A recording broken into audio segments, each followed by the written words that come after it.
Ladies and gentlemen, please welcome Denise. Weuve.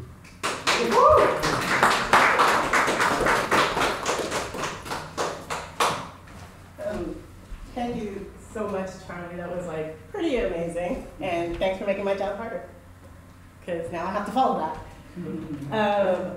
I absolutely believe that I should never start a feature with my own work to guarantee that you've heard something you've enjoyed. So I'm going to start today with Kim Adanzio, who I hope you've heard of before. And I'm starting with her poem, What Do Women Want? I want a red dress. I want it flimsy and cheap. I want it too tight. I want to wear it until someone tears it off of me. I want it sleeveless and backless, so no one has to guess what's underneath.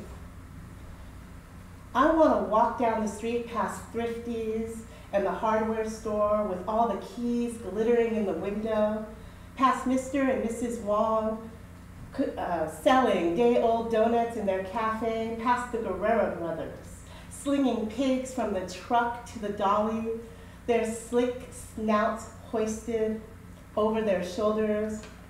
I want to walk like I'm the only woman on earth, and I can have my pick. I want that red dress bad. I want it to confirm your worst fears about me, to show you how little I care about you or anything except what I want. When I find it, I'll pull that garment from the hanger like I'm choosing a body to carry me through this world, through the birth cries and the love cries too. And I'll wear it like bones.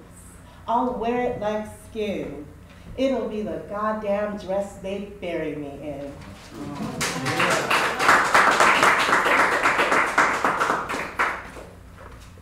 So now that I've guaranteed that you walk out of here having heard something way better than anything I can ever write, now you get to hear my writing. This is from my book, The Truck Driver's Daughter. And even though it's called The Truck Driver's Daughter, it focuses a lot more on my mother. So, and she was not happy when she got the title. So, the first one is what spurned the whole book. It's called When My Mother Danced. My father left for the weekend, this time to Seattle. As usual, she ironed his cotton blue shirt and pressed a perfect crease in his work jeans. Too neat for a man who would spend the entire time behind the wheel. My grandmother came over from the community center where she played bingo and was the proud winner of 4 Farmer John's chickens. To celebrate, my mother removed the plastic doily from the pop-top stereo and music played. She danced with my grandmother, dipping and turning her as if she were a music box ballerina, the way my father would have with my mother if he were ever around.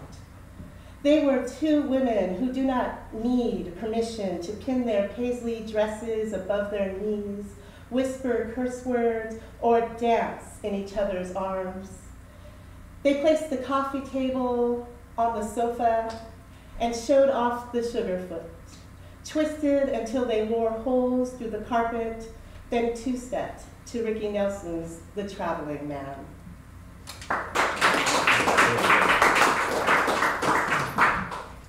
And I think from that poem you can get the dad didn't stick around very much, and this was literally the night that they finally went through their final divorce, and she pulled us all out of the house. And it's called Kinder der Lostran, which is children that travel. Late Thursday night, my mother dragged my brother and me 2 duplexes back to Alice Stagg's apartment.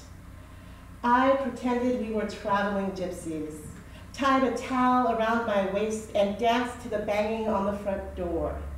My mother hid in the kitchen as your demands to be let in became a campfire song your gypsy daughter stomped in rhythm with.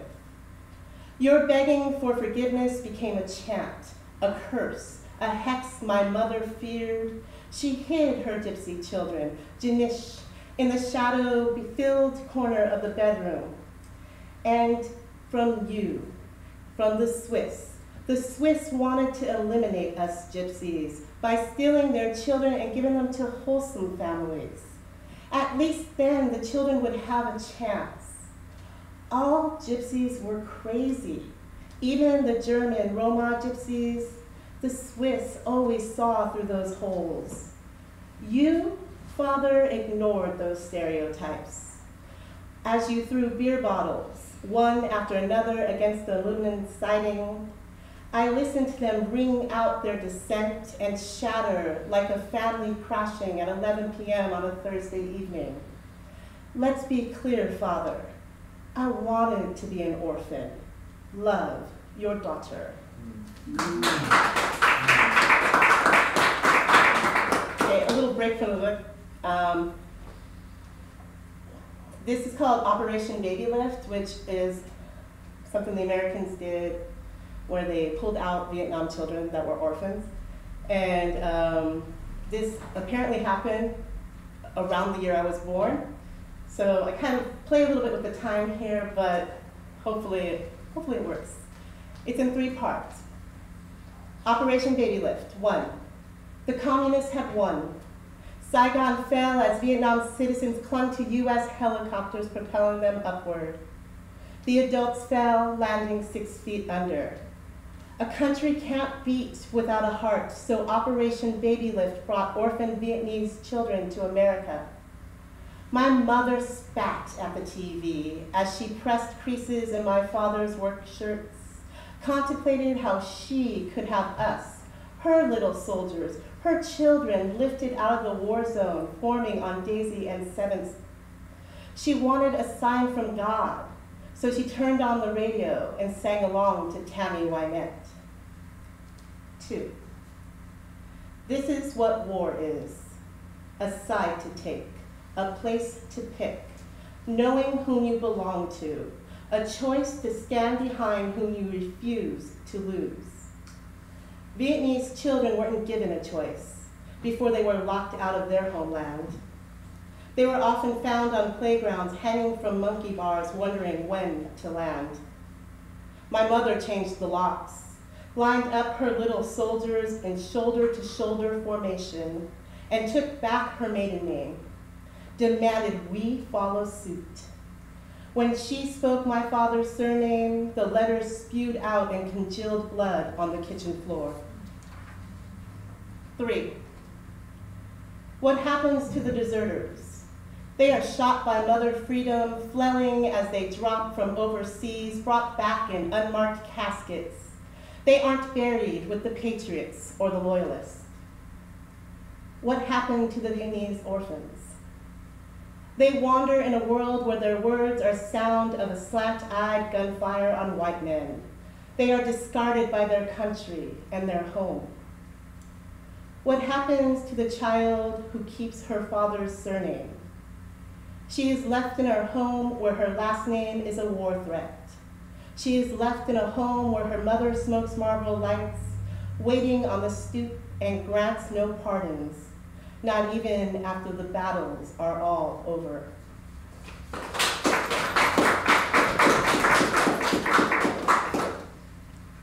I'm gonna go back to the book one more time, and I think this is the last mom poem. This is called The Oracle of Daisy Street. My mother was the Oracle of Daisy Street. In purple polyester, she divined prophecies with playing cards, the same way gypsies would. Intricate tarot were costly when the truth could be predicted for a 25-cent pack of bicycle cards. One by one, she flipped the cards for neighbors who showed up in house dresses looking for tea and destiny, coffee cake if it was the beginning of the month. She puffed a celestial telling in a raspy voice through drags of those Marlboro Lights. 10 of diamonds, unexpected financial luck is on your way. And so it was. A welfare check and a dead husband's Social Security both arrived on the 3rd. 4th of clubs, change for someone you love. And so it was. A heroin-addicted son free on probation, back in the garage to start anew. Two of hearts, for you, love late in life. And so it was. That night, a man sitting at the end of the bar professes love and never leaves you. The ace of spades no one wanted to see. It foretold of death, but never whose. On these days, women went back home not believing in my mother until 3 a.m. knocks on their front doors. I envied these women who were given the grace of cards, allowed fate a chance to step in. I was never given that luxury. Mother prophesied for me through the gods. They slipped into her head late in the evening. I see them shifting behind her blue eyes as the words spilled out of her mouth. No one will love you, not without beating you. The possession phase would die just before the 11 o'clock news. I wanted to be resentful, but the gods, they can possess anyone.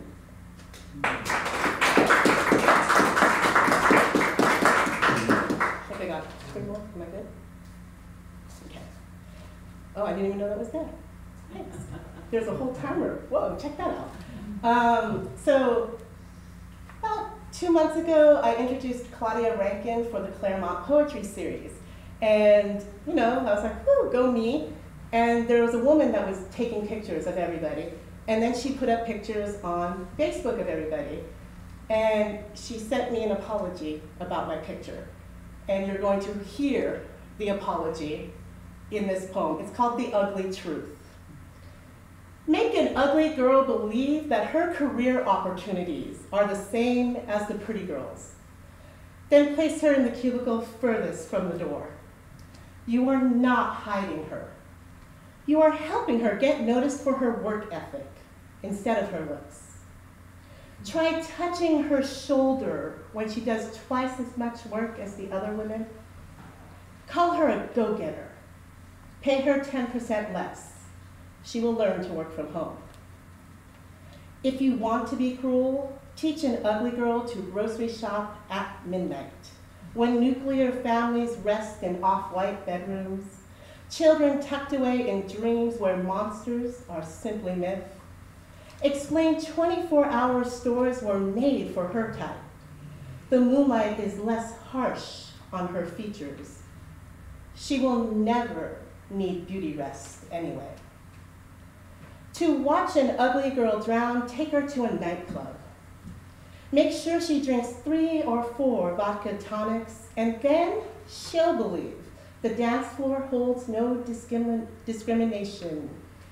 Even she can be looked at with desire. Tell the DJ to play the anthem, All the Single Ladies, then encourage her to strut into the crowd and dance as if she were single by choice. Mix in a slow song so she can mouth the words. As she watches all the couples find each other, she will dare not dream. If you want to be cruel, show an ugly girl the article you found in a magazine about an island where men really like women like her, with thick thighs, downward gazes, and asymmetrical faces. Tell her there she will be queen. Men will bring her gold, cows, devotion on trays just to hear her say their names. Tell her the exact coordinates of the island are hazy, but leave her the magazine. Everybody needs to read.